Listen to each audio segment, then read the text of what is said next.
Hello there, Jason here, and thanks for joining me on another one of my Money Minutes.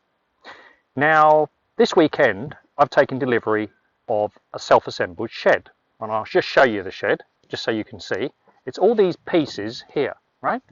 So, as well as all the pieces I've got to put together, I've also got this enormous bag of bolts and 15 pages of instructions.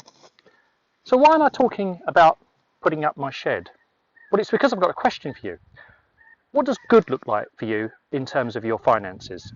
Now, good for you might be just getting through the next month, the next 3 months, or it could be something longer range, like sort of changing your career, where you live, how you actually relate to your day-to-day finances in a year's time, 3 years' time.